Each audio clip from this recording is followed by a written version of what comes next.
네, 오늘은 고난도 하나님의 뜻인가, 고난도 하나님의 뜻인가라는 제목으로 하나님 말씀 증거하도록 하겠습니다. 네, 고난이 하나님의 뜻입니까? 뭐 이렇게 묻는다 그러면 맞다고 그래야 되겠죠. 그래서 인생은 투 트랙이기 때문에 고난도 있고 기쁨도 있고 이게 동시에 진행이 됩니다. 그래서 세상에서 제일 쓸데없는 기도가 뭐냐면 고난이 없게 하옵소서, 이런 기도는 응답이 안 돼요. 고난이 없게 하옵소서 그러면 죽으란 얘기예요. 그런 건 없거든요. 그래서 기도를 굳이 한다 그러면 고난을 이기게 하옵소서, 이게 중요하다는 것입니다. 그럼 고난에는 하나님의 뜻이 있다 그러는데 하나님의 뜻을 이해하지 못하게 되는 장애물, 함정이 뭔가? 그래서 고난의 함정, 이거를 살피는 게 더 빨라요. 없게 해달라기보다도. 그러니까 고난이 하나도 유익이 안 돼. 고난이 개고생하는 사람이에요. 개고생으로 만드는 사람이 있어요. 그리고 그걸 통해서 하나님의 뜻도 모르고 뭐하러 살아? 고생할 건 고생 다 하고 뭐 알 건 하나도 모르고 그걸 개고생 그러잖아요. 뭐 개 갖다 붙이면 좋은 거 하나도 없잖아. 그죠? 개고생. 고생이 의미가 없다, 그런 뜻이죠. 두 가지인데 조급증이에요. 자꾸 조급해지는 거. 또 하나는 과거적 해석. 과거로 자꾸만 해석하려고 그래요. 그러니까 지금도 여러분 인생 망치려고 그러면 간단해요. 인생에 고난은 옵니다. 고난이 딱 오니까 조급해지는 거. 그럼 망해요. 그리고 자꾸만 과거적 해석만 해. 그럼 망해요. 그럼 고난이 유익이 되기 위해서, 고난이 하나님의 깊은 뜻이라는 걸 깨닫고 딥 앤 와이드, 깊어지고 넓어지려고 그러면 지금 여러분 삶에 고난이 있잖아요. 없는 사람 어디 있어? 있는데 그걸 통해서 유익이 되고 깊어지고 넓어지려고 그러면 조급증의 반대말이 뭐겠어요? 하나님 앞에서 신중한 거예요. 신중해지는 거. 그러면은 유익이 돼요. 잘 몰라도 돼요. 신중은 시간 끈다는 거예요. 급하게 답 내리지 않는다는 거. 그래서 신중하면 돼요. 그래서 신중한 사람은 우리가 딱 보는 순간에 뭐가 있어 보이죠. 진짜 있어요. 당장은 답이 없더라도 신중하면은 풀려요. 신중한 게 중요한 거고, 또 하나는 미래적 해석. 미래적 해석이라는 건 뭐예요? 미래 사명이 있다는 거예요. 사명적 해석, 미래적 해석 다 똑같은 얘기라고 생각을 합니다. 그래서 우린 두 가지만 붙들면 돼요. 잘 모르겠으면은 나는 절대로 조급하지 않겠습니다. 제가 신중하라는 말보다는 조급하지 않겠습니다라는 말을 더 강조하는 이유는 너무 조급한 사람이 많기 때문에 그래요. 그래서 부정어로 접근하는 게 더 좋을 것 같아요. 나는 절대로 조급하지 않겠습니다. 그리고 미래적 해석을 하겠습니다. 항상 미래를 바라보겠습니다. 뒤에 있는 것을 잊어버리고 앞에 있는 것을 잡으려고 표대를 향하여 부르심의 상을 위하여 달려가노라. 사도 바울이 그랬잖아요. 이게 사도 바울의 모든 삶의 해석의 원칙이야. 미래적 해석. 그러면 고난이 유익이 되고 고난이 우리에게 의미가 있어지고 우리에게 뜻이 된다는 것입니다. 이게 왜 필요하냐면 지금 선교할 때도 필요한 거예요. 사람을 만난다는 게 뭐냐? 고난을 만난다는 거예요. 오늘도 많이 만나셨죠? 뭘 만났습니까? 기쁨을 만났어요? 고난을 만났을걸요? 사람은 이 모양 저 모양 고난 때문에 쓰러지고 깨지고 상처 흘리고 상처에 피 흘리고 막 그래요. 그러니까 사람을 만난다라는 것은 고난을 만난다라는 거예요. 그래서 사람을 해결해 준다는 건 뭐냐면 고난의 의미를 해결해 준다는 얘기가 똑같다고요. 그래서 선교의 이 한 복판에서 우리가 이 고난을 생각해 봐야 돼요. 고난을 유용하게 만드는 법, 고난의 의미를 주는 법, 고난에서 뜻을 찾는 법. 그리고 조급하면 안 된다는 거예요. 신중해야 된다. 또 하나가 뭐라고요? 과거적 해석이 아니라 미래적 해석. 그것은 사명적 해석이다라는 것입니다.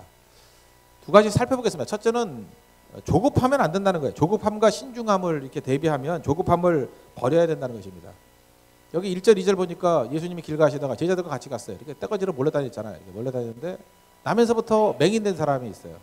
그래서 봤다고요. 그냥 보고 가면 되는데 제자들이 또 물었어요. 예수님, 저 나면서부터 맹인됐는데 이제 궁금한 거야. 저거 누구 죄 때문이에요? 자기 자신의 죄 때문입니까? 부모의 죄 때문입니까? 이렇게 물었다라는 것입니다. 그러니까 이걸 통해서 알 수 있는 게 뭐예요? 제자들은 인과응보론을 믿은 거예요. 불교도도 아니면서. 세상에서 고난에 대해서 제일 쉬운 해석이 뭐냐? 인과응보거든요. 원인이 있어서 결과가 있다. 그래서 인과응보론만큼 쉬운 게 어디 있어요? 그거는 바보 천치도 알지. 그래서 인과응보에 관한 걸 가지고 뭘 의견을 개진하면 걔 혼자 난 똑똑해 대단해. 아니에요. 바보도 알아요. 그거는. 인과응보는 가장 저급한 수준의 고난의 해석이에요. 원인이 있기 때문에 결과가 있다. 그러니까 제자들이 지금 말은 하지만 얼마나 한심한 소리를 하고 있는지 본인들은 모르고 있는 거예요. 입이라도 닥치고 있으면 참 좋은데 또 말하고 싶잖아요. 그죠? 누구 죄 때문입니까? 부모입니까? 자기 자신의 죄 때문입니까? 그래서 이게 조급증이거든요. 그냥 여러분도 마찬가지예요. 이렇게 누굴 딱 보는 순간에 잠깐 말하고 싶지요. 궁금하니까 뭐 묻는 것도 정죄잖아요. 물음 자체가 하여튼 죄는 죄 때문에 저런 일이 벌어졌다는 전제 아니에요. 본인 죄입니까? 부모 죄입니까? 둘 다 마음 아픈 얘기지. 본인 죄라 그래도 마음 아픈 거고. 근데 해석이 안 되잖아. 뭐 나면서부터니까. 뱃속에서 죄를 졌나? 엄마 배를 걷어 찼나? 뭐 그런 것도 힘들잖아요. 그죠? 부모 죄라 그래도 억울하잖아요. 왜 부모 죄인데 왜 애가 저렇게 되느냐? 해석이 안 되면 가만히 있으면 되는데 이걸 질문 자체가 해석이 포함되어 있잖아요. 조급함. 여러분들 인생을 그렇게 살면 안 돼요. 어디 누구 만나가지고 판단한다 그러죠. 판단 중지해야 되는데 약간 조급함 때문에 판단한다라는 것입니다. 그러면 시간을 끌려고 그러면 어떻게 해야 되느냐. 팁인데 판단하기 전에 감정을 공유하는 거예요. 여러분 항상 그게 몸에 배 있으면은 훨씬 더 이 조급함에 벗어날 수 있어요. 우리가 딱 만나는 순간 머리부터 나가는 인간이 있어요. 머리부터. 머리 패놔야 돼. 가슴이 나가는 게 나아요. 나면서부터 맹인이다. 그럼 가슴이 나가야지. 그럼 어떻게 돼요? 야, 참 힘들었겠다. 참 불쌍하다. 안 됐다. 이 아이를 낳고 엄마가 얼마나 기절했을까. 저 어머니 가슴에 멍이 들었겠네. 아버지는 얼마나 힘들었을까. 그죠? 이 아이 생일날 축하가 됐을까. 그리고 이 아이가 자기가 나면서부터 맹인이라는 것을 인식하기 시작할 때부터 얼마나 힘들었을까. 뭐 이런 생각을 하다 보면 벌써 조급증 사라지죠. 공감하잖아요. 예수 믿는 사람들이 남들에게 공감하는 게 우선 아니에요? 그러니까 공감 못하는 인간들이 맨날 조급증 가지고 판단 내린다고. 그러니까 말 함부로 하는 사람들은 사랑이 없는 거예요. 공감 못하니까. 공감 능력이 되게 중요한 건데. 그러니까 우리는 항상 뭘 해야 돼요? 딱 보는 순간에 공감부터 해야 돼요. 야, 참 기쁘겠다. 참 좋겠다. 내가 파마라고 갔더니 잘 됐어. 와, 좋겠다. 얼마나 기쁠까. 그죠? 맨날 실패했는데 오늘 성공했네? 얼마나 기쁠까. 어느 미자건일까. 뭐 이런 거 궁금해도 괜찮아요. 그죠? 그런 거 공감해 주는 거예요. 얼마나 좋을까. 뭐 10년 동안 혼자 다니던 사람이 갑자기 남자친구를 사귀었어. 얼마나 좋을까. 그죠? 얼마나 기쁠까. 저 웃는 거 봐. 더 예쁘네. 물론 징그럽겠지. 그렇지만 뭐 가만히 있으니까 말하지 않고 공감하는 거예요. 나도 저랬으면 좋겠다. 공감하다 보면 시간 끌잖아요. 그죠? 근데 그거 갖고 정지하기 시작하면 저게 뭐 지난 애인 사라지고 난 다음에 뭐 1년도 안 됐는데 또 사귄다느니 뭐 저게 인간 맞냐느니 뭐 내가 불기 시작하면 저거 수습이 안 될 건데 막 이러면 문제가 되는 거죠. 그러니까 공감형 인간이 되면은 조급증에서 사라질 수 있다라는 것입니다. 그죠? 또 하나가 우리가 그 남의 잘못에 대해서는 정죄를 많이 하고, 그러면 또 반대로 이제 내 잘못도 있을 거 아니에요. 내 잘못에 있어서도 조급증이 있어요. 내 잘못이 있으면은 이걸 신중하게 나가면 어떻게 돼요? 내가 정말 하나님 앞에서 범죄했구나. 내가 문제가 있구나. 이게 좀 깊이 생각하는 거죠. 그럼 회개가 나올 거 아니에요. 다윗을 찾아왔던 나단이 뭐 예화 들었잖아요. 예화 왜 들었죠? 뭐 부자가 양도 많으면서 가난한 사람 한 마리 양 뺏어가지고 잔치 벌였습니다. 이놈 어떡할까요? 그때 죽여버려. 그게 너야. You are the man. 이거 왜 이렇게 얘기를 해요? 깊이 생각하라고. 다윗조차도 그냥 네가 뭐 했어? 그럼 깊이 생각 안 해요. 나 안 그랬어. 내가 왜 그런 얘기를 했어요? 남 탓한다고. 남 탓. 우리가 어떤 문제가 내 문제가 있을 때, 내 죄가 있을 때 누가 이렇게 얘기를 하잖아요. 그러면 곧장 방어적인 자세로 나와요. 남의 탓으로 돌려버려요. 누구 때문에. 이게 조급증이에요. 그러니까 유익이 하나도 없죠. 남에 대해서는 정말 조급하게 판단해버리고 자기에 대해서는 생각도 안 하고 무조건 남 탓이래. 누구 때문이래. 그러니까 유익이 없는 거죠. 이거 다 망하려고 그러는 거예요. 그러니까 다른 사람의 아픔과 문제가 있을 때는 공감을 해주고요. 내 문제가 있다 그러면 남 탓하지 않는 것. 그리고 그걸 한번 맞는 거예요. 맞는 거. 그래서 나에게 적용시킬 줄 아는 거. 그게 중요한 거죠. 최초의 인간도 그랬어요. 아담 한번 보세요. 아담이 이제 범죄하고 난 다음에 선악과 먹고 난 다음에 하나님이 오셨어요. 아담아 어디 있냐? 뭐 이랬더니 그 뭐 부끄러워서 숨었습니다. 그러다가 창세기 3장 12절에 이런 말씀이 나와요. 하나님이 주셔서 나와 함께 있는 여자가 줘서 먹었대. 그러니까 이게 죄진 놈들은 말이 길어져요. 그냥 하와 그러면 될 건데 하나님이 주셔서 나와 함께 하신 여자. 지금 두 명을 다 탓하는 거죠. 여자 탓, 하나님 탓. 여자 때문에 적골 됐어요. 또 하나는 그 여자 하나님이 줬잖아. 남 탓이죠. 남 탓. 그러니까 구제가 안 되는 거예요. 우리가 다 이러고 있어요. 깊어지지 않는 거죠. 그래서 우리 금년도 주제가 Deep and Wide잖아요. 깊어질라 그러면 이제 첫째 나 자신에 대해서 지금 한번 생각해봐요. 즉각적으로 아닙니다라고 이렇게 피하지 말고 그냥 누가 그런 얘기를 하면 좀 들어줘요. 듣고 내가 뭘 잘못했나를 생각하고 또 잘못 안 했다고 생각이 들면 내가 잘못하는데 왜 이런 말을 들어야 되느냐 이렇게 생각을 하면 깊어지잖아요. 그러면 거기서 지혜가 생기는 거라고. 그건 일단 해결이 됐죠. 그러면 두 번째는 아까 첫 번째 얘기했던 그 얘기를 이제 살펴야 될 거 아니에요. 우리가 남을 정죄할 때 조급증 가지고 그냥 막 판단하지 말자라는 거예요. 그래서 이걸 성경에서는 사랑이라 그러거든요. 정죄와 사랑을 비교하는데 이거 로마서에도 나오고 로마서 8장에도 나오고요. 그 다음에 고린도전서 13장에도 해석을 할 수 있어요. 사랑은 전체에 대해서 반응하는 것이고 정죄는 부분에 대해서 반응하는 것이다. 제가 쓰기 좋아하는 예화가 두 가지 있는데 그거 설명해 드릴게요. 어떤 30대 한 중반쯤 돼 보이는 남자가 아들 하나를 데리고 한 4살쯤 되는 아들을 데리고 지하철을 탔어요. 탔는데 이 아들놈이 너무 분주한 거예요. 막 떠들고 소리 지르고 막 침도 뱉고 막 아저씨 발도 밟고 아가씨 막 치마도 건들고 그러니까 얼마나 무례한지 아무리 꼬마지만 밉지요. 저거 그리고 또 아버지가 더 미운 거야. 아들이 저 난리 치면은 혼내기를 하든지 붙들어 매두든지 좀 해야 되는데 가만히 멍하니 있는 거예요. 그래서 지하철 칸에 있던 모든 사람들이 기분이 상했어요. 그리고 누구 나서지는 못하지만 저거 안 되지, 그죠? 저거 뭐뭐 충이야 이렇게 말하고 싶을 정도로 기분이 상해 있었어요. 견디다 못해서 어떤 아저씨가 한마디를 한 거죠. 여보시오, 아니 애가 이렇게 떠들면은 좀 돌보고 좀 자제를 시키고 그래야지 이게 아무렇지도 않게 놔두면 되겠습니까? 라고 얘기했더니 30대 중반의 아버지가 죄송합니다 그러더라는 거예요. 죄송합니다. 제가 정신이 없어서 그렇습니다. 사실은 이 아이의 엄마 장례식을 치르고 돌아오는 길입니다. 갑자기 병상에 있다가 죽어서 이 아이는 너무 어려서 엄마의 죽음이 뭔지 이해도 못하고 있습니다. 저도 이 상황에서 이 아이 데리고 어떻게 살아야 될지 너무 막막해가지고 어리 빠져 있었던 것 같습니다. 죄송합니다 라고 얘기했다라는 거예요. 그랬더니 그 아저씨, 질문했던 아저씨뿐만 아니라 그 기차 전철에 있던 모든 사람들이 분위기가 달라진 거죠. 공감하기 시작했어요. 불쌍히 여기고 안 됐다. 그리고 더 말하지 않아요. 상황은 변화된 게 하나도 없어요. 그 아버지는 서 있고 애는 계속 떠들고 있고 똑같은 거였는데 조금 전에는 화가 나가지고 막 정죄했어요. 이유가 뭘까요? 부분만 보니까 가만히 있는 아버지와 떠드는 애만 보이니까 저게 말이 안 돼 그랬잖아요. 근데 그 아버지의 설명을 들으니까 전체가 보이죠. 아, 엄마가 돌아가셨구나. 그래서 지금 남편이 저렇게 정신 어리 빠져 있구나.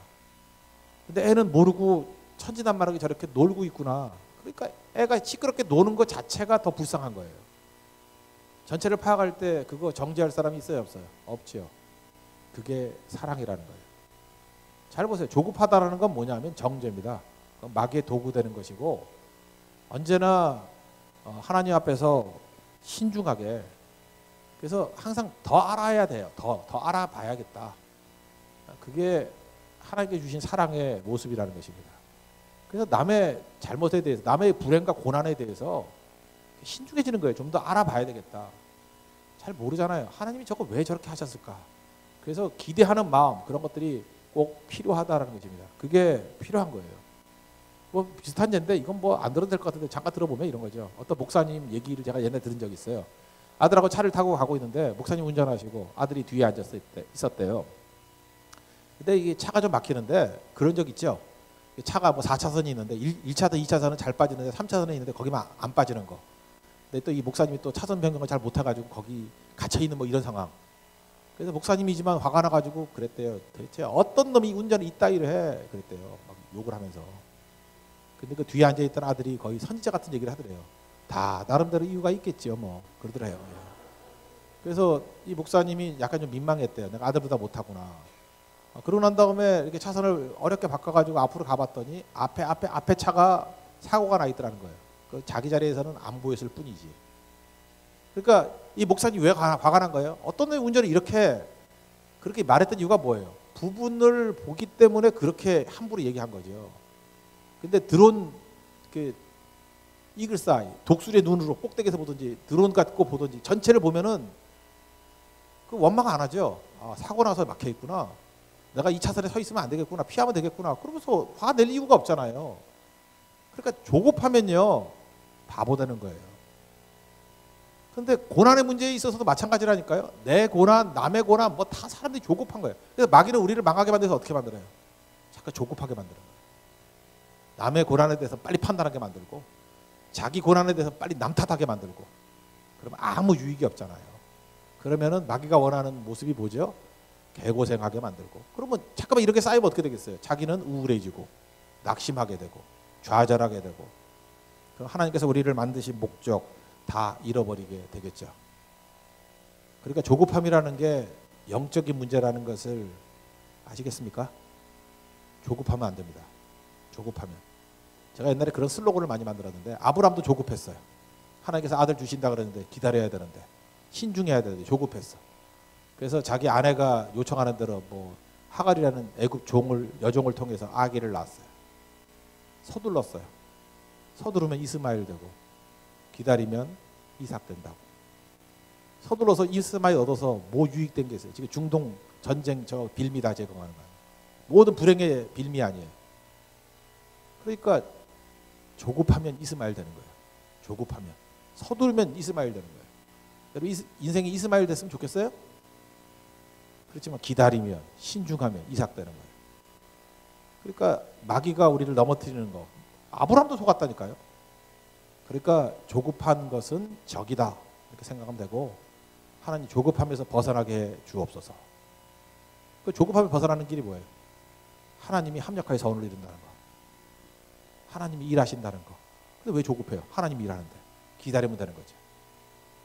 여기 예수님 앞에서 이 바리새인들의 조급함을 볼 수 있는데, 16절을 보니까 눈 떴잖아요, 이 맹인이. 그랬더니 그 언제 그랬냐 그랬더니 안식일에 고쳤대.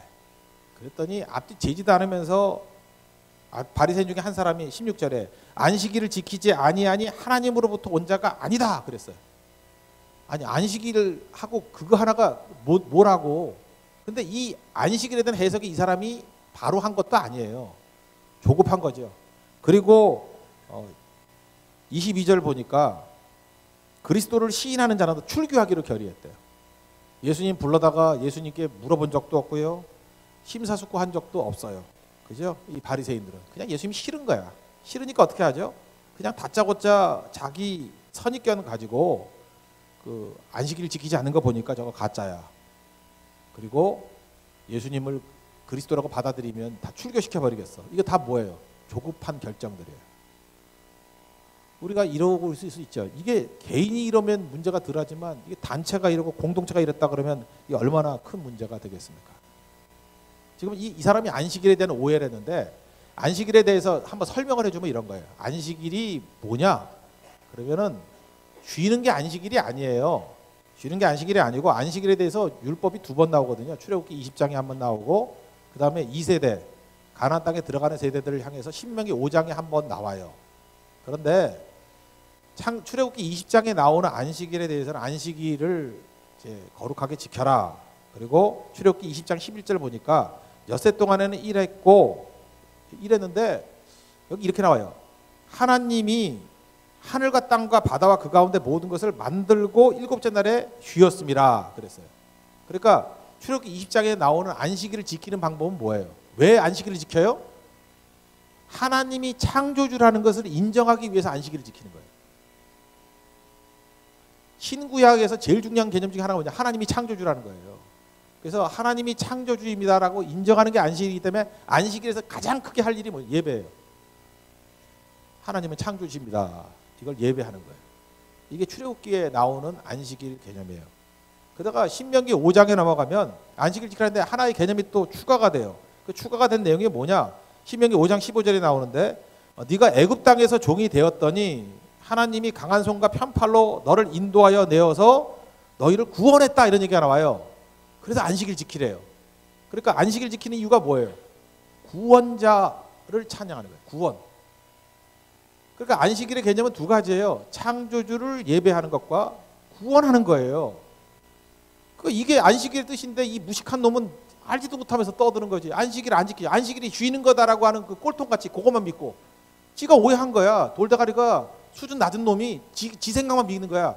안식일은 그냥 아무것도 일 안 하는 거야. 유태인들이 그러잖아요. 일 안 하는 게 안식일이야. 라고 하는 잘못된 좁은 개념을 가지고 그거 어겼다고 예수님이 하나님께로부터 문제 아니래. 참 속 터지는 일이죠, 진짜. 근데 원래 안식일은 뭐라고요? 출애굽기 20장에 보면 하나님 창조주 하나님을 찬미하는 거. 그다음에 신명기 5장을 보면 구원자를 찬미하는 거예요. 구원자. 그래서 신구약에서 가장 중요한 개념 두 가지를 들라 그러면 구약에서는 창조고요. 하나님은 창조주 하나님. 신약에서는 십자가예요. 하나님은 구원자 하나님. 그래서 창조와 십자가. 그래서 여러분들이 이제 한 달밖에 못 살고 성경 공부를 한 달밖에 딱 못한다 그러면은 두 군데를 공부해야 돼. 창세기 공부, 요한복음 공부. 옛날 선교단체 가운데 UBF라는 데가 있어요. UBF는 들어가면은 초짜 배기들 다 앉혀놓고 첫 번째 창세기 공부, 요한복음 공부. 이 기초기 때문에 그래. 기초. 구약의 모든 메시지는 뭐냐면 창조주 하나님. Is anything too hard for God? 하나님이 어려울 게 뭐가 있니? 그거예요. 창조주 하나님인데. 계속 그 얘기죠. 그래서 뭐 고난만 오면 뭐라 그래요? 하나님이 창조하셨다. 출애굽의 백성들에게 지금 출애굽이 힘들잖아요. 막 고난이 많잖아요. 그때 창세기 들려주는 거예요. 우리가 믿는 하나님이 창조주 하나님이야. 그게 구약이에요. 그리고 계속 오실 구원자를 얘기하잖아요. 우리가 죄로 인해서 망했으니까. 예수님이 하신 일이 뭐예요? 십자가로 인해서 우리를 구원해 주는 거. 구원 사건. 그게 안식일이거든요. 그래서 안식일은 성경의 요약을 지키는 거예요. 창조주 하나님께 예배하는 것과 구원의 사건이 일어나는 거예요.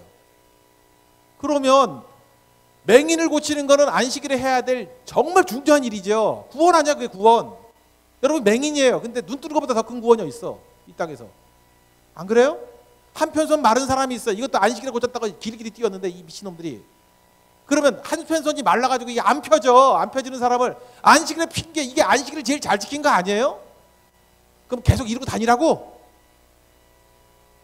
아, 내가 진짜 바리새인 있다 그러면 잡아다가 이렇게 가지고 기부술 만들어가지고 죽을 때까지 놔두겠어. 그렇잖아요. 아, 손이 말라 있는 사람들에게 손을 펴게 만드는 게 안식일이지. 그게 구원 아니에요. 그게 구원. 구원이 그런 거 아니에요? 그러니까 우리 여러분들이 주일 성수로 지금 개념이 이제 전이 됐잖아요. 그러면 주일 성수 때 뭐 할 거예요? 창조주 하나님을 믿고 의지하는 거예요. 예배 드리는 거. 창조주 하나님 앞에 나가는 거예요. 그거 안 드리는 거 뭐예요? 창조주 무시하는 거야. 주일 성수 안 하고 지 힘 가지고 내 능력 갖고 먹고 살겠다 이러면 Is anything too hard for God? 하나님이 힘든 게 뭐가 있겠니? 네가 네 손으로 벌어 먹을래? 그거죠. 하나님 무시하는 거지. 그래서 무시가 되는 거라고요. 이해가 돼요 지금? 하나님이 만나도 마찬가지예요. 만나로 내가 너희들 먹여주겠다. 근데 안식일 전날에는 이틀분 주겠다. 일 안 해도 되니까. 일 안 하는 게 목적이 아니라 하나님이 일하신다는 걸 믿으라는 거예요. 그런데도 그거 안 믿고 뭘 하나님이 줘. 내가 나가서 내가 걷어와야지. 그러면 다 죽여버렸어요. 그러니까 안식일이 뭔지도 모르잖아. 이 바리새인 이 쪼다 같은 놈들. 하나도 모르면서 뭘 아는 척하잖아 자꾸만. 안식일이 창조인데 창조의 하나님을 믿는 건데. God works. 그게 안식일이에요. 하나님이 일하신다. 하나님이 일하신다. 우리 창조주 하나님 믿죠? 성교도 우리가 하는 거예요? 하나님이 하시는 거예요? 하나님이 일하신다. 이걸 믿는 거예요. 그게 안식일이에요. 또 하나 하는 게 뭐예요? 우리 성교하는 게 뭐예요? 하나님이 하신다. 또 구원. 지옥의 백성들을 천국 백성으로 구원시킨다. 그거 아니에요? 구원. 그러니까 구원에 뭐가 포함돼요? 못 먹는 사람도 구원이, 먹을 거 주는 것도 구원이죠. 안 그래? 다 지금 굶어 죽어가는데 줘야 될 거 아니에요? 못 자는 사람에게 재우는 거. 그렇지 않아요? 노예가 돼가지고 그냥 하나도 쉬지 못했던 사람들에게 그게 이스라엘 백성들 아니에요.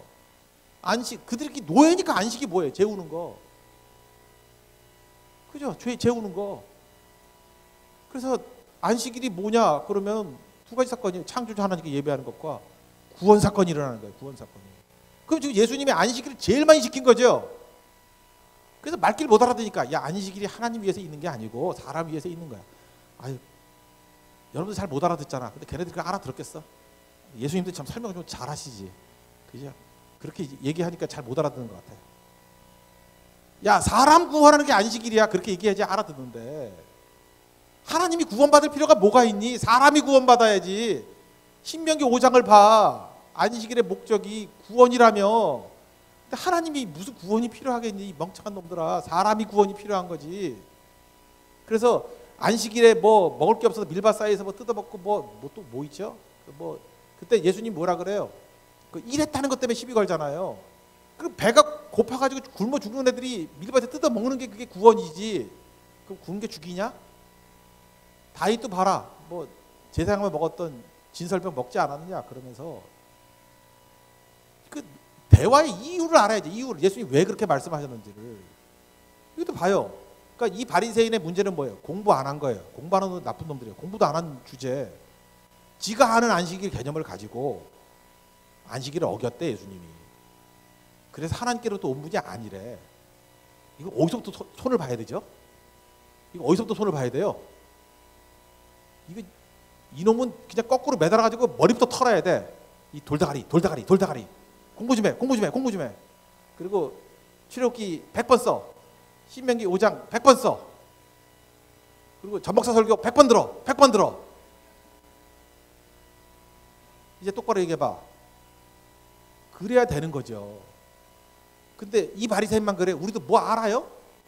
어디서 인터넷에서 검색 100번 해가지고 주워 들은 소리를 가지고 길길이 뛰고 그게 진리인 양 떠들고 남 정죄하고 죽이려고 그러고 그거 가지고 누구 판단하고 옳으니 틀리니 뭘 알아요?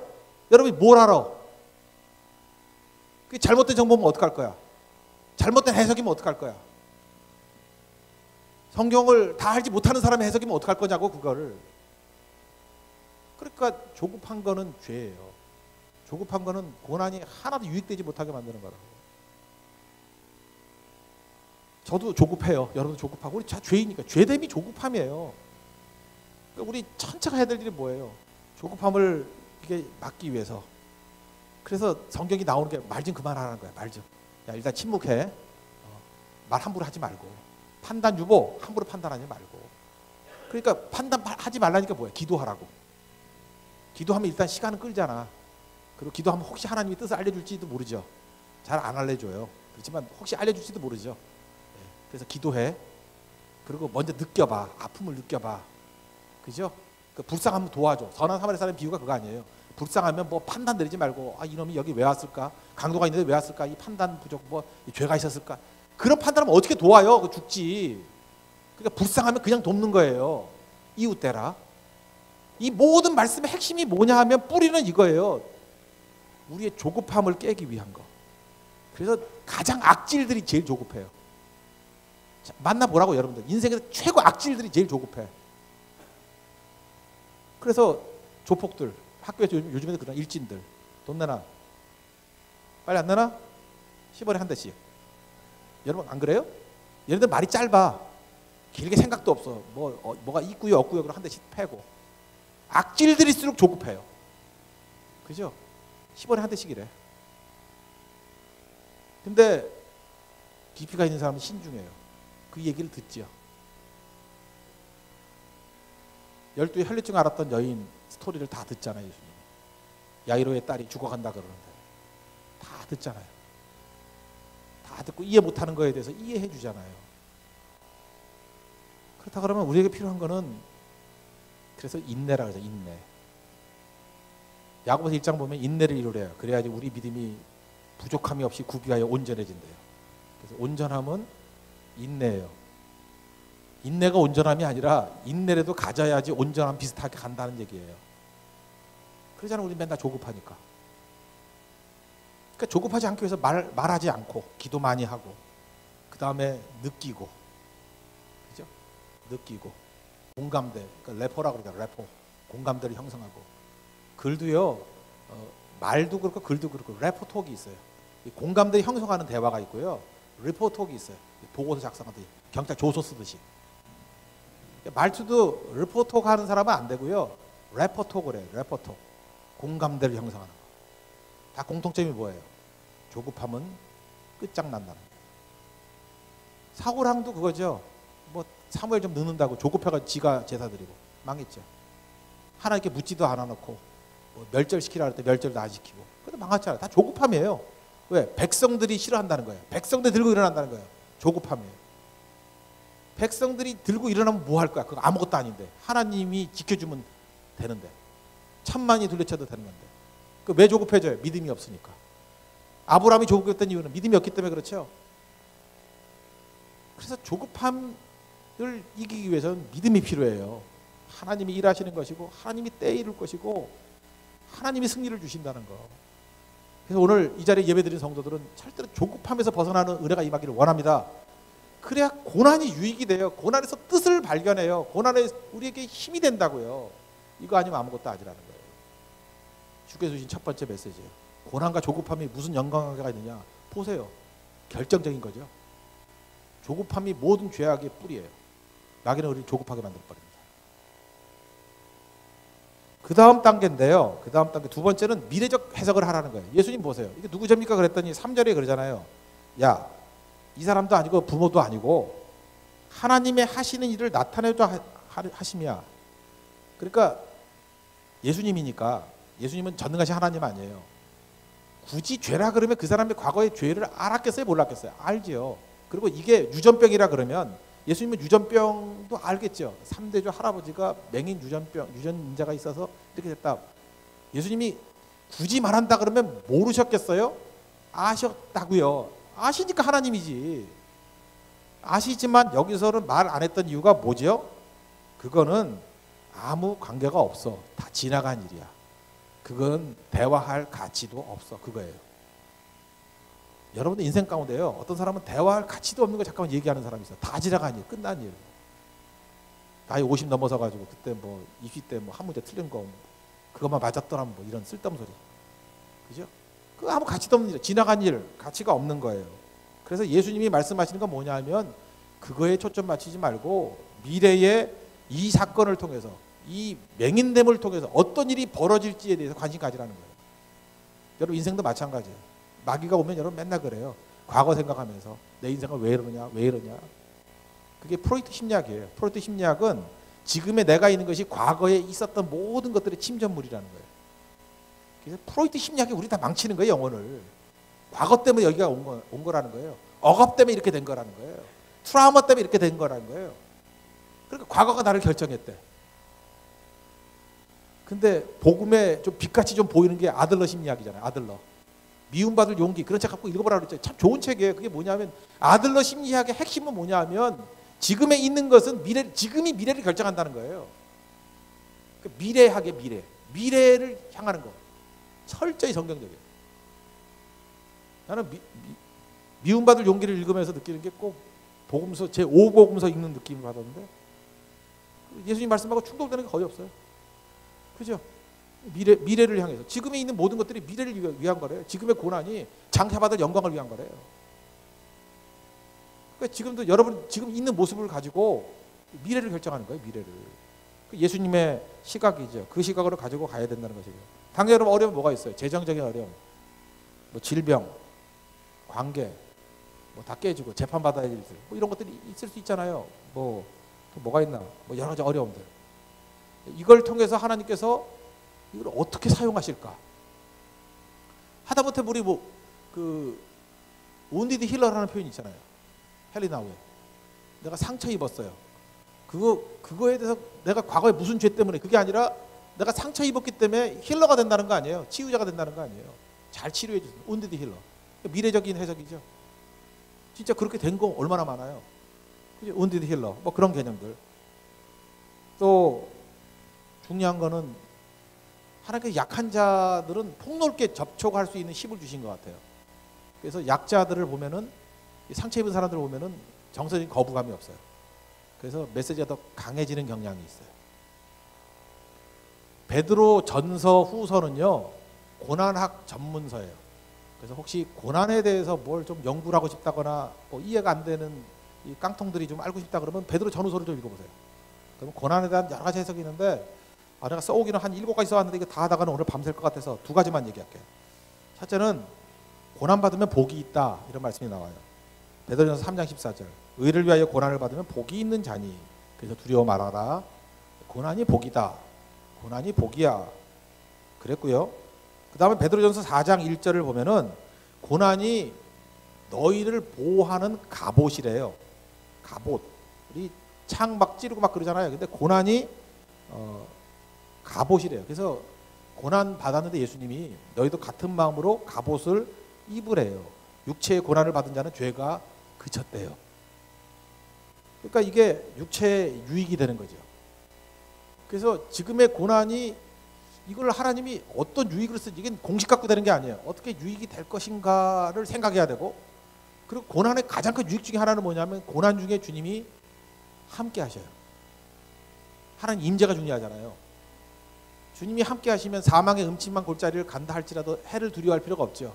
주의 지팡이와 막대가 나를 안위하시기 때문에, 위로하시기 때문에.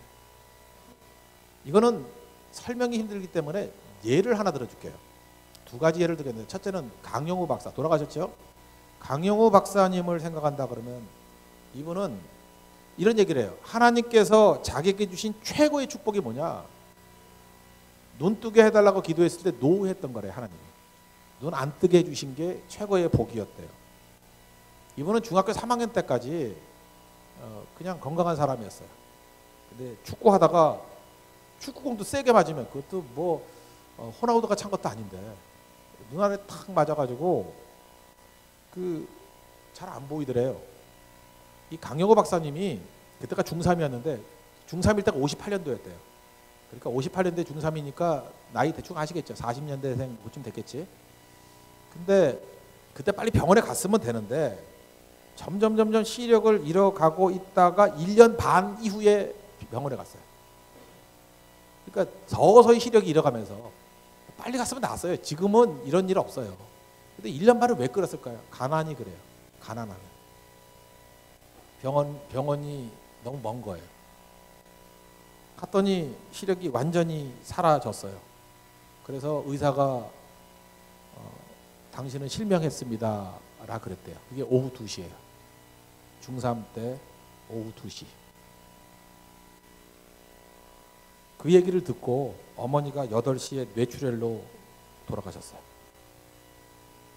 이 가정에 희망이었어요. 공부 되게 잘했대요. 이분 맹인으로도 박사인데 뭐 눈 떴을 때 얼마나 잘했겠어요. 박박사겠지, 그죠? 공부 잘하고 잘생겼대요. 믿을 수는 없지만 그분이 그랬대요. 자기가 잘생겼대요. 공부 잘하고 잘생기고 집안의 희망이었답니다. 그래서 어머니가 자기가 눈이 잘 안 보이기 시작할 때부터 시름시름 앓기 시작했다가 당신은 실명했습니다. 그 얘기를 같이 듣고 2시에 듣고 8시에 돌아가셨어요. 그 충격 아시겠어요? 본인도 충격인데 오히려 어머니가 충격도 받고 돌아가셨어요. 집안이 얼마나 어려웠는지 고등학교 다니는 누나가 있었는데 누나가 생계를 책임져야 되기 때문에 어머니 돌아가시고 평화시장에서 일하기 시작했답니다. 평화시장. 여기 연세 드시면 알겠지만 평화시장, 옛날에 평화시장의 노동 강도는 죽음이었어요. 그 전태일이 죽었던 데가 평화시장이거든요. 살 수가 없을 정도의 노동 강도예요. 잠도 못 자고. 그때는 생존의 문제였어요. 그거 아니면 굶어 죽을 때였으니까. 누나가요 1년 만에 평화시장에서 일하다가 과로사로 죽었어요. 강영호 박사 집이 자기 실명 때문에 어머니 돌아가시고 1년 있다가 누나가 과로사로 죽었어요. 근데 그 어머니가 평상시에 맨날 했던 얘기가 그거래요. 너 신학교 가서 목사하라고. 그럼 목사 되지는 않았지만. 근데 실명하고 나니까 맹인이 할 수 있는 일은 우리나라에 딱 2가지더래요. 첫 번째는 미아리고개 가가지고 점치는 거. 근데 크리스찬이 점칠 수는 없잖아요. 또 하나는 안마사 하는 거. 근데 이분이 복음이 있었던 거예요. 그 안에 하나님의 말씀이 있었던 거예요. 그때 기도했대요. 하나님, 나 안마사 되지 않게 해주세요. 안마사 안 할 거예요. 크리스찬인데 점치는 거 안 할 거예요. 하나님이 돌로 쳐 죽이라 그랬잖아요. 점치는 거 안 할 거예요. 나 안마사 안 할 거예요. 그러면서 이런 기도를 했대요. 세상을 섬기는 자가 되게 해주세요. 아니, 맹인이 돈 받아야 될 사람인데 어떻게 세상을 섬깁니까? 맹인인데 그 상황에서 어머니 돌아가시고 6시간 만에 누나 과로사로 죽고 절망 중에 이런 절망이 어디 있어요? 그런데 과거 얘기 안 하고요. 미래 얘기했대요. 하나님, 나 미래에 세상을 섬기는 자가 되게 해주세요. 사명자 되게 해주세요. 그 기도했대요. 그러고 난 다음에 마음속에 눈 뜨게 해달라는 기도가 사라지더래요. 그냥 맹인도 살아도 되겠다라는 생각이 들더래요. 그리고 학위 받고 섬기기 시작해서 미국에서 뭐 차관목까지 하고 그랬죠. 가장 영향력 있는 한인, 또 미국 내에서 가장 감동받는, 지금 뭐 자녀들 지금도 엄청나게 일하고 있잖아요. 얼마나 많은 사람들이 희망을 주고 복음을 위해서 주께로 돌아오게 만드는 힘을 주셨습니까? 그런 생각 안 해봐요? 강요구 박사님은요, 어찌 보면은 고난이 만든 하나님의 걸작품이에요. 가장 좋은 상황인 에덴 동산에서 범죄했다 그러죠. 상황이 우리를 만드는 게 아니에요. 굳이 해석한다면 이거예요. 하나님께서 이 상황, 이걸 통해서 하나님 영광 받으시는 거예요. 강영호 박사의 고난을 통해서 하나님 영광 받으시는 거예요. 그렇다 그러면 여러분의 고난을 통해서 영광 못 받으실 이유가 없죠. 우리의 고난은 저주가 아닙니다. 하나님 영광의 도구예요. 여러분의 핸디캡이 하나님 영광의 도구입니다. 그게 예수님의 해석이에요. 그리고 그렇게 사는 사람들은 영광스러운 인생이 된다는 것입니다. 요한복음 2장에 가나의 혼인잔치 얘기를 했잖아요. 3단계 맡기라고. 맡긴다는 게 뭐예요? 주인 맡긴다는 거예요. 우리 주인이 내가 아니고 주님이라고. 그러니까 주님이 주인이니까 두 번째 단계 할 일이 뭐예요? 순종이죠. 시키는 그대로 해라. 근데 이 순종이 두 종류가 있다고 했잖아요. 하나님이 일하신다는 거. 하나님이 주인이고 하나님이 God works, 하나님이 일하시는데 하나님이 나를 안 쓰고도 일할 수 있죠. 그럴 때는 그냥 가만히 있는 게 순종이에요. 그리고 하나님이 나를 막 적극적으로 사용할 수 있죠. 그럼 적극적으로 쓰임 받는 게 순종이에요. 막 순교 같은 거. 너 날 위해서 죽을래? 죽으러 가라. 그럼 그게 순종이에요. 근데 어떤 때 사소한 일을 시킨다고요. 야, 물 떠다가 부어라. 그 물 갖다 줘라. 뭐 이런 거. 아주 허드렛 일 같은 거예요. 근데 그거 순종했을 때 기적이 나타나는 거예요. 그거 했기 때문에 기적이 아니고 그걸 통해서 God works, 하나님이 일하시는 거예요. 우리도 마찬가지예요. 내가 뭐 하니까 뭐 결과가 나오는 게 아니에요. 결과는 하나님이 만들어내는 거예요. 우리 주인이시니까. 그러니까 주님이 어떤 일을 시키든지 가만히 있으라 하면 가만히 있고요. 허드렛 일을 시키면 허드렛 일을 하는 거고, 그 다음에 중요한 일을 시키면 중요한 일을 하는 거고, 그래도 결과를 하나님이 만들어내신다는 거예요. 강영호 박사를 통해서 알 수 있는 게 그거죠. 그래서 나는 나이가 들었기 때문에, 약하기 때문에, 부족하기 때문에 일 못한다라는 거는 하나님을 주인으로 모신 사람이 할 얘기가 아니에요. 고난이 많아서 일을 못한다고 하나님 무시하는 거예요. 창조주 하나님 무시하는 거예요. Is anything too hard for God? 하나님이 힘들 게 뭐가 있겠니? 나는 고난이 많아서, 약점이 많아서 못한다는 건 자기 힘으로 하겠다는 얘기예요. 네가 지금 제정신이니 그게 정답이에요. 근데 네 힘으로 한대? God works, 하나님이 일하시는 건데. 그래서 주님만 철저히 의지하면 되는 겁니다. 그러면 고난 중에 있을 때 잘 보세요. 하나님, 우리 고난 중에 우리 약할 때 아니에요. 약할 때 우리를 버려두겠어요? 그래서 약할 때 강함 되신 이유가 뭐예요? 우리와 함께 하시기 때문에. 그래서 고난이라는 건 우리가 동행을 약속하는 것과 똑같다라는 것입니다. 주님의 동행의 약속이에요. 1992년도에 스페인 바르셀로나에서 올림픽이 있었습니다. 그때 이거 유튜브에 찾으면 나와요. 이렇게 치면 나와요. 데릭 레드몬드 치면 나와요.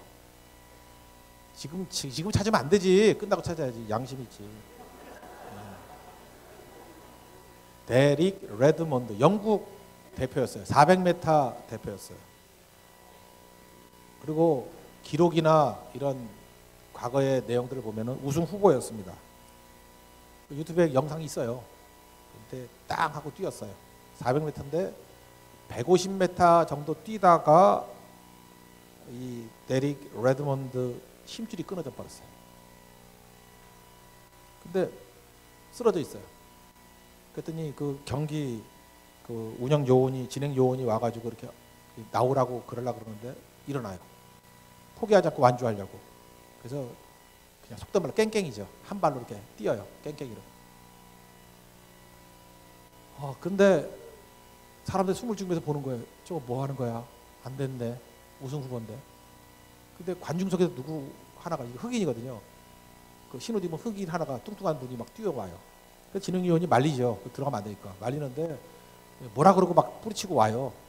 그리고 데릭 레드먼드 옆에 와가지고 그의 손을 붙잡고 같이 뜁니다. 아버지예요, 아버지. 그 영상에서는 알 수 없지만 그렇게 대화 나눴대요. 얘야 이제 그만해라, 위험하다. 그랬더니 그랬대요. 아버지 나 완주하고 싶어요. 그랬더니 아버지 그랬대요. 그럼 같이 뛰자고. 그리고 그 아버지하고 데릭 레드먼하고 같이 뛰는 모습이 있는데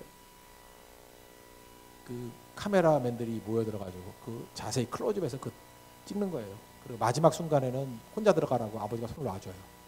그리고 깽깽이로 들어와서 완주해요. 그 다음날 뉴스, 신문 400m 우승자 관심도 갖지 않아요. 세상에서 제일 불쌍한 금메달리스트예요.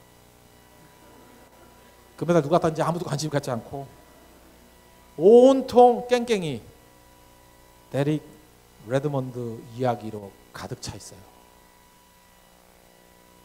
그러면 뭐라 그런지 알아요? 아버지는 항상 함께한다. 와, 이거 성경 말씀 아니에요? 우리 하나님 아버지가 우리가 항상 함께하는 거예요. 여러분 믿으십니까? 그죠? 그거에 위기 순간에 아버지가 뛰쳐오는 거예요. 관중석에 있다가 방관하는 게 아니에요. 와가지고 손 잡아주고 마지막 순간에 들어가게 만들어요. 여러분 인생이 영향력이 인생에서 가장 중요한 문제라 그런다 그러면 꼭 우승해야지, 금메달 따야지 영향력 미쳐요? 금메달도 영향력이지만 힘줄이 끊어져가지고 깽깽이로 뛰고 있을 때 아버지가 도와주는 그 장면이 더 큰 영향력이 있는 거 아니에요?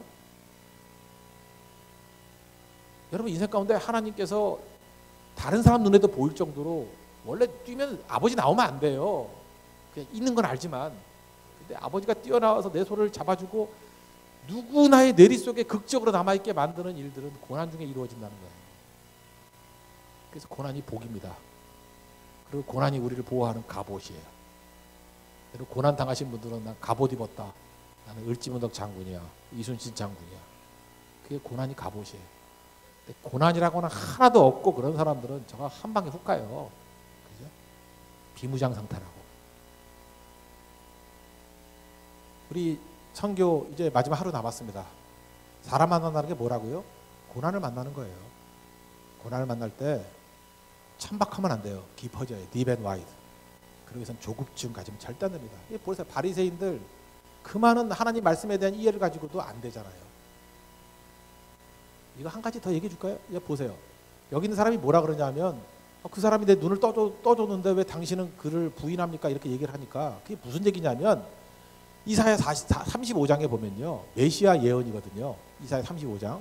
거기 이사야 예언 가운데 뭐가 있냐면 메시아가 올 때 맹인들의 눈을 밝힐 것이고 귀 듣지 못하는 사람이 듣게 한다. 이런 얘기가 쭉 나와요. 그런데 여기 보세요. 그 성경을 보면은 몇 절에 나오냐면은 32절. 창세 이후로 맹인으로 난 자의 눈을 뜨게 하셨다함을 듣지 못했다. 창세 이후에 맹인이 눈 떴다는 얘기를 들어본 적이 있어요. 그런 얘기라고요. 구약에 한 번도 없어요. 구약에 수십 많은 이적이 있지만 맹인이 눈 뜬 기적은 없어요. 그런데 이사야 35장에 메시아가 오시면 맹인이 눈을 뜬대요. 그러니까 지금 맹인이 눈을 떴어요. 이 얘기는 무슨 얘기예요? 이 사람들 바리새인들 서기관들 공부 더럽게 많이 한 사람들 아니에요. 성경 달달달 외운 사람. 어떻게 이사야 35장을 모르겠어? 무슨 얘기인지 몰라요. 여러분은 몰라도 얘네들은 알아요. 내 말을 믿어요. 얘네들은 알아요 이거. 나 맹인이잖아. 맹인인데 눈 떴잖아. 근데 창세 이후에 맹인 눈 떴다는 얘기가 어디 있냐고. 근데 이사야 35장에 보면 맹인 눈 뜨면 그게 메시아라며. 메시아가 그리스도거든요. 그리스도. 그게 그리스도라며. 그럼 이분이 그리스도 아니면 누가 그리스도냐 그 얘기예요. 이제 말 모르겠어요? 근데 이 바리새인 이 멍청한 놈들은 자기들이 선입견 가지고 조급증 가지고 떠들어 놓은 얘기에 책임지려고 아니라고 박박 우기잖아요. 그래서 조급하면요 회복할 기회가 없어요. 그럴 땐 여러분들 이렇게 생각하면 돼요. 그냥 무릎 꿇는 거예요. 내가 틀렸어요. 내가 잘못했어요. 그리고 다시 시작해야 돼요. 근데 그게 어려워요. 자존심 때문에. 그래서 내가 죽지 않으면 죽게 돌아오기가 참 힘들어지는 겁니다.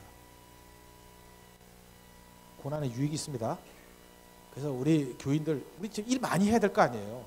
조급하면 절대 안 돼. 조급하면 일 그르치는 거예요. 이스마엘 나와가지고 난장판 만드는 거예요. 그냥 조급하면 안 돼요. 깊어져야 돼요. 신중해야 된다고. 그리고 과거에 매어 있으면 안 돼요. 상처니 뭐 옛날 얘기 그만해요. 옛날 얘기. 뭐 아팠던 얘기들 뭐 이것 때문에 피해자라느니 뭐 문제라니 아니에요. 하나님이 하시고자 하는 일, 미래 사명을 위해서 나아가면 약한 사람, 고난당한 사람, 부족한 사람을 통해서도 하나님의 놀라운 일들이 이루어지게 된다는 것입니다. 그런 은혜를 맛볼 수 있는 믿음의 종되기를 축원합니다. 자리에서 일어나겠습니다. 주님 말씀하시면 내가 나아가리라 찬양하겠습니다. 주님 말씀하시면